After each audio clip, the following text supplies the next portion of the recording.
Hello everyone, welcome to the channel e office vlog. आज की video में हम डिस्कस करेंगे उन इंस्ट्रक्शंस के बारे में जो फाइनेंस डिपार्टमेंट हरियाणा ने अक्टूबर 2023 के महीने में इशू की हैं।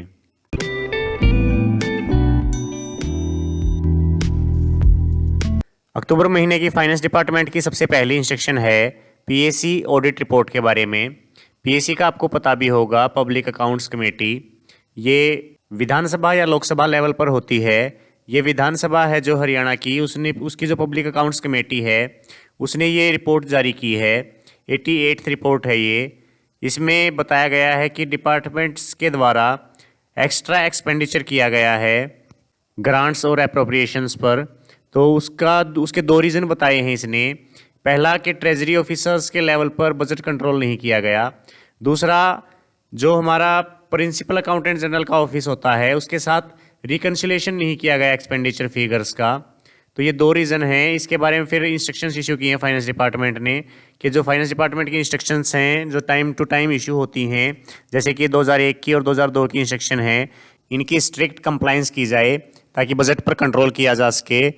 और जो भी डीडीओज या कंट्रोलिंग ऑफिसर्स हैं उनकी रिस्पॉन्सिबिलिटी फिक्स की जाए जो उन्होंने ज़्यादा एक्सपेंडिचर कर रखा है उसके लिए। उसके बाद सेकेंड इंस्ट्रक्शन है वो पेंशन रूल्स में अमेंडमेंट से रिलेटेड है। हमारे जो पेंशन रूल नंबर 54 था, उसके बाद पेन 16 और 17 जो फॉर्म थे पेंशन के लिए उसमें अमेंडमेंट की गई है गवर्नमेंट के द्वारा। ये आप देख सकते हैं, अमेंडमेंट का जो गजटेड नोटिफिकेशन है वो साथ में एनक्लोज्ड है।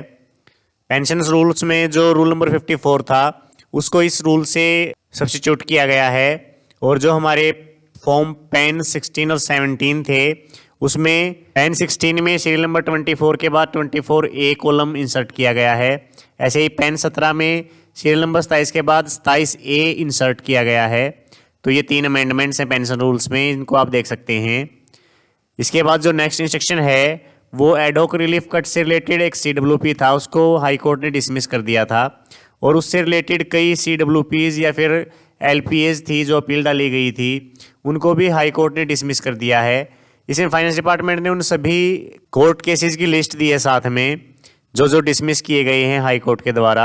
और साथ ही इंस्ट्रक्शन जारी की हैं कि ऐसे ही केसेस अगर किसी डिपार्टमेंट में पेंडिंग हैं तो उनको डिसमिस करवा लिया जाए। इसके लिए आप कंसल्ट कर सकते हैं अपने डिपार्टमेंट के SCS ऑफिसर से या फिर अटॉर्नी कैडर के जो ऑफिसर्स हैं जो DDA ADA होते हैं उनसे कंसल्ट करके। और साथ ही जो हमारे एडिशनल AG हैं Shri RD Sharma high court में, उनसे भी आप कंसल्टेशन कर सकते हैं। तो इनसे कंसल्टेशन करके ऐसे सिमिलर केसेस को डिसमिस करवा लिया जाए, इसके लिए ये इंस्ट्रक्शन इशू की गई हैं। इसके बाद जो नेक्स्ट इंस्ट्रक्शन है वो लोन इंटरेस्ट रेट से रिलेटेड है। इंटरेस्ट रेट लगभग सेम ही हैं, 7.10 जो पिछले थे। ये रेट्स 1 अक्टूबर से लेकर 31 दिसंबर 2023 तक वैलिड रहेंगे। इसके बाद जो नेक्स्ट इंस्ट्रक्शन है वो PNB लोन डिफॉल्टर लिस्ट से रिलेटेड है। जब भी आप सैलरी बनाने के लिए ई-सैलरी ओपन करते होंगे तो आपके सामने भी आते होंगे कि कुछ डिफॉल्टर एम्प्लॉयज़ के नाम हैं। हालांकि उनकी किस्त टाइम पे कट रही है लेकिन फिर भी PNB बैंक उनको डिफॉल्टर दिखा देता है हर बार। तो फाइनेंस डिपार्टमेंट ने इसमें इंस्ट्रक्शन जारी की हैं कि PNB बैंक से कंसल्ट करते हुए इनका नाम डिफॉल्टर लिस्ट से हटवाया जाए। उसके लिए कुछ एक डॉक्यूमेंट्स भी बताए हैं कि ये डॉक्यूमेंट्स लेकर जो आपसे रिलेटेड PNB की ब्रांच है उसमें कॉन्टैक्ट करें और रिकनसाइल करते हुए PNB के स्टेटमेंट से और अपनी खुद की डिपार्टमेंट के स्टेटमेंट से सभी जो डिडक्शंस हुई हैं उनको रिकनसाइल करते हुए एम्प्लॉयज़ का नाम डिफॉल्टर लिस्ट से हटवा लिया जाए। इसके अलावा एक डिसीज्ड एम्प्लॉयज़ के केस में कुछ एम्प्लॉयज़ जो एक्सपायर हो जाते हैं लोन पूरा करने से पहले, तो उनके केस में ग्रुप C और D के अगर एम्प्लॉय हैं तो गवर्नमेंट को उनकी बची हुई लोन की इंस्टॉलमेंट्स पे करनी होती हैं बैंक को। तो अगर ऐसे कोई एम्प्लॉय हैं आपके ऑफिस में तो उनकी जो अमाउंट बची हुई है लोन की उसको PNB के लोन अकाउंट में ट्रांसफ़र करके और फिर बैंक से NDC ले ली जाए। तो इस तरह की ये इंस्ट्रक्शंस हैं, इनको आप देख सकते हैं।